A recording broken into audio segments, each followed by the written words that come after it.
Well, as I mentioned in the last video that I put out on Tuesdays, I have this Kerrihard hammer that I've had for probably 40 years, possibly, just a rough guess.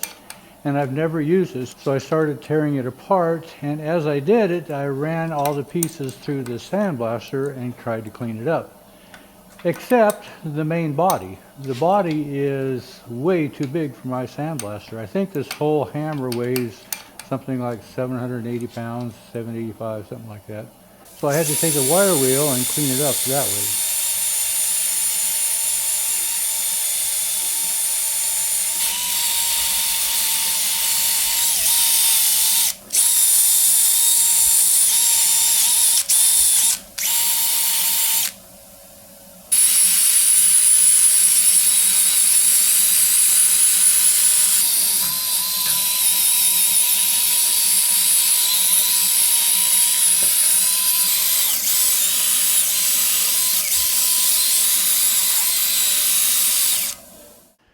Well, as I mentioned, when I was tearing this apart, there were a number of pieces that had been broken, just why I don't know, but they had been welded, but not very decoratively maybe. So there's a lot of these that I want to clean up and just get all this put back together and cleaned up to where I can reassemble it.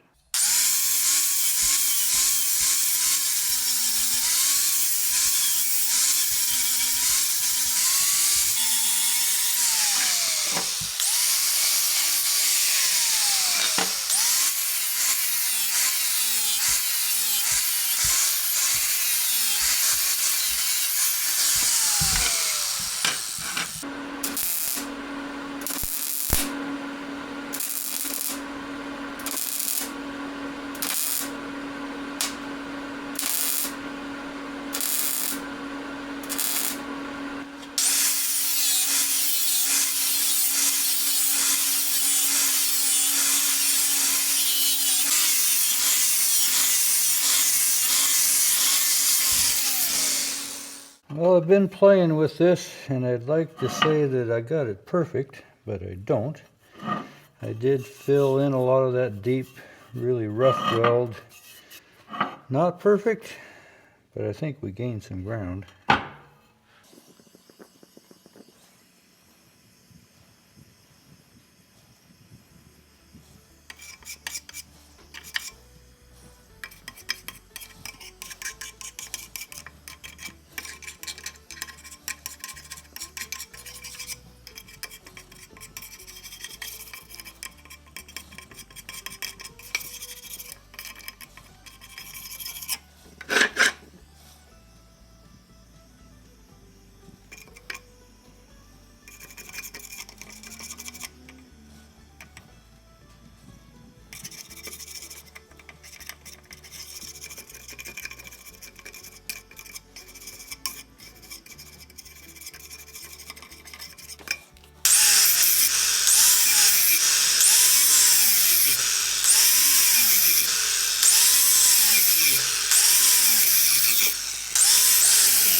Well, that little bit of lead filled in a lot of those welding marks.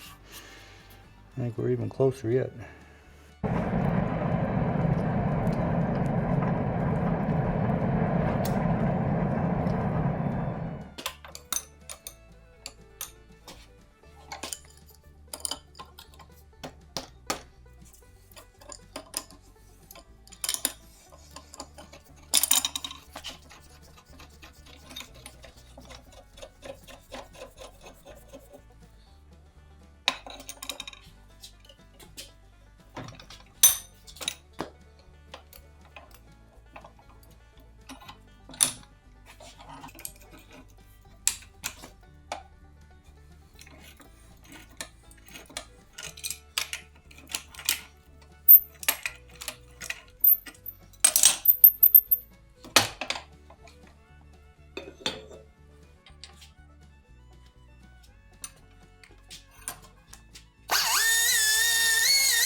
So these are the arms that attach to the head and up to the spring mechanism. And when I took these off, I saw this nut here, so I just put my wrench on it and thought, well, I'm going to turn that loose. And I saw something fall off, and it happened to be this one here. It had a little piece that fell to the ground. I didn't realize quite what was happening until I looked closer. This casting is recessed in order to keep this nut locked in place. So when I just turned that nut, I broke part of that casting off. Well, it had already been broken previously before. This little piece came right off of there, so these other two pieces are gone as well. So I need to figure out how to repair that, because the adjustment comes from this end, and this is the lock nut, not this end. So that just came from my ignorance of not knowing how this worked, and I had put my wrench there, and when I twisted that, I broke that off. So this one is in tight. I don't have it loose yet. This locking nut I don't think will back any further, so I need to turn this casting and this nut at the same time in order to get this loosened up.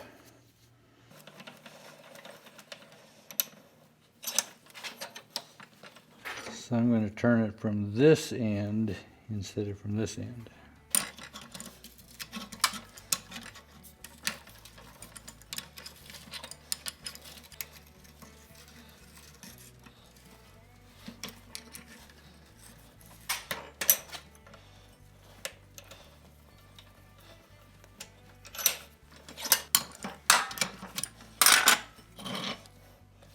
Well, that's what it's supposed to look like.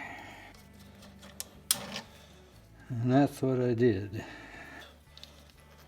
So I need to repair this. That piece will go there. So I have these other two sides of the hexagon that I need to fix.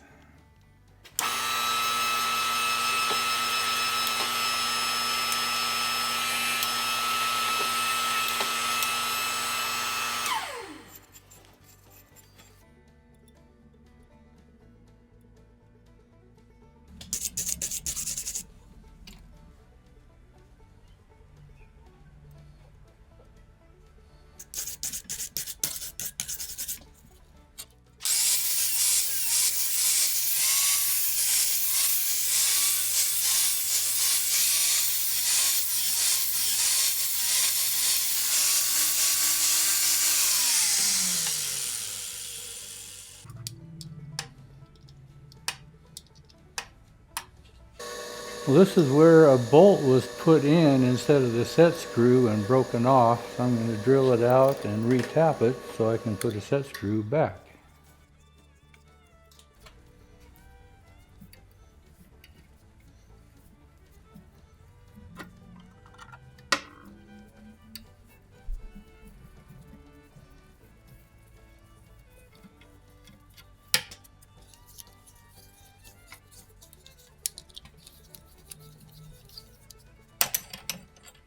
The anvil on this is pretty well worn here. You can see where it's been kind of hammered over.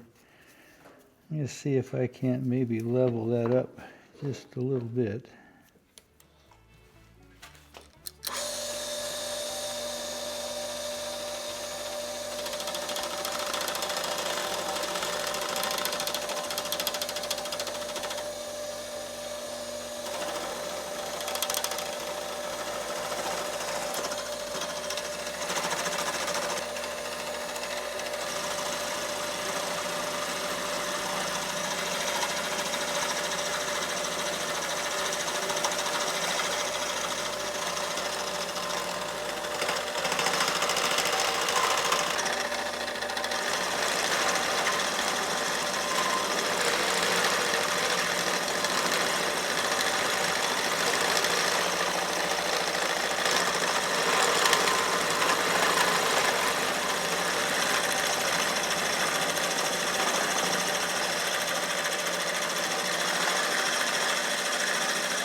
So I'd like this upper hammer to still be a drawing or fullering hammer, but I'd like to make sure it's level so that it matches up with the anvil.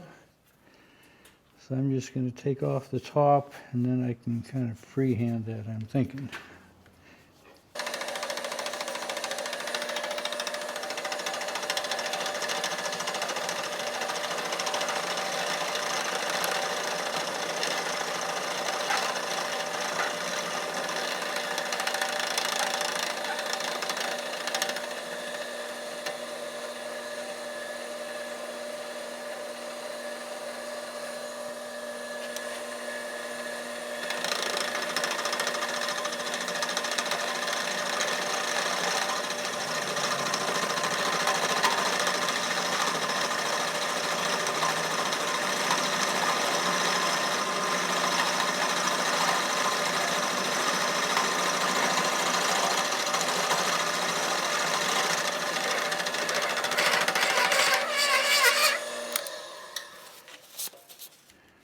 That'll give me a flat surface. Should parallel the anvil.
I think that's the last two pieces that I need to clean up.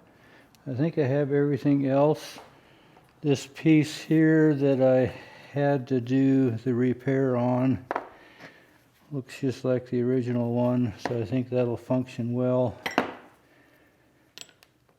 You might be curious why I chose this particular color of green. Well, I got to bouncing around on the internet, you know, the source of all information, and there were a couple on Keith Rucker's site. One was this particular style, and another one was a different one. And just bouncing around, I saw some that were kind of black, maybe a charcoal, really dark gray. But I just asked in general, what would a Kerrihard been originally? And the options came back, typically a real dark green or possibly a dark blue. Well, I really didn't like the idea of a blue, but I have several other machines in here that are green. My Little Giant 50 is a really dark green, but it's so covered with dirt, it's really tough to see what it would have been originally. But my bandsaw is a silver manufacturing. Keith Rucker said it's made by Crescent. But that is also green, and it's really close to this green. So I took a little spot off of the backside of this bandsaw and tried to clean it up. But I painted part of this initially and put it up against it. And my thought is, this is 100 plus years old, but I think we're kind of in that same ballpark as tone. This is much brighter because it's brand new, as opposed to this being aged, but I think we're in the ballpark there. And I know years ago when I did clean up my Little Giant, it was a really dark green as well. But it's got another 40 years worth of use on it, and I didn't try to clean it up. But green is fairly common on machinery, so because this is pretty close to my bandsaw, I decided this is what I'm going to do. And in my bouncing around, I found a number of people that called this Kerrihard hammer a 30-pounder. And I didn't know, I was guessing maybe it was a 25. But now that I had it all apart, I thought, well, now this is a good time to actually see what it is. So I have the head of the hammer itself. I'm going to put on a scale and see how close we come to that 30 pounds. Now I'm sure this is the same scale that all of you use at home.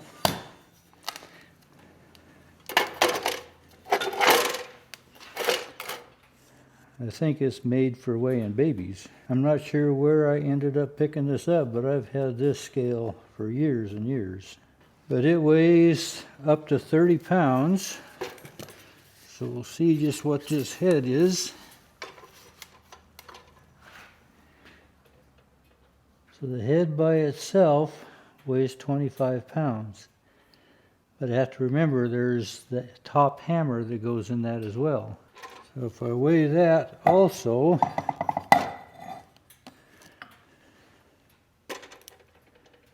that's going to give us another 6 pounds. So 25 and 6 is 31. I can see where people call this a 30-pound hammer. So I guess the internet was right. A Kerrihard 30. Well, I don't have the motor figured out for this quite yet, but I'd like to get this reassembled before I forget how it goes. So the only part I couldn't get to come apart was this piece here. This is what runs the head. I put heat on this casting with my cutting torch, and I never could break this pin loose. It used to have set screws in it. They were gone.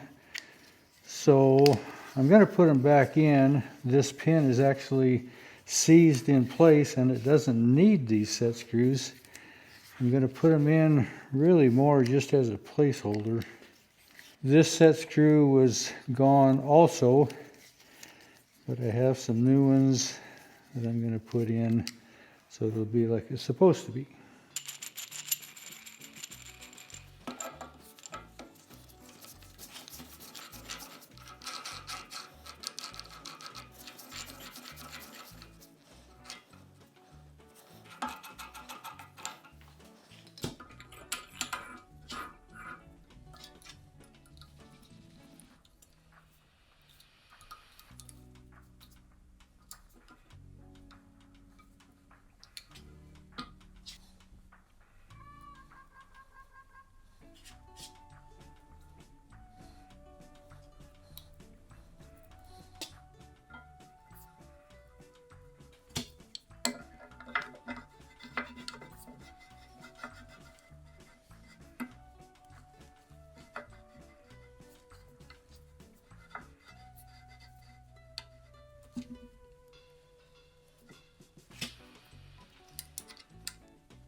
Now the pin that came out of this is a little short of reaching all the way through. That other pin is 5 3/4. This is only 5 1/2. So it didn't come out flush, so I chose to make another one. So now it'll come out flush on both sides.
Well, I don't really want to put this back plate on yet. I still have to put a ball bearing washer that goes in behind this flywheel. So I want to do that first. I haven't got it cleaned up, so I need to do that. And I need to figure out how to adjust the tension on these arms here, the tension on the spring. Some of that fine tune, and I'm out probably close to 1 inch further out than where it was when I took it apart. So I'm kind of curious how that all works. But the main goal was to make sure all the pieces went back together, and I think it's going to work. Appreciate you coming along. Thanks for watching.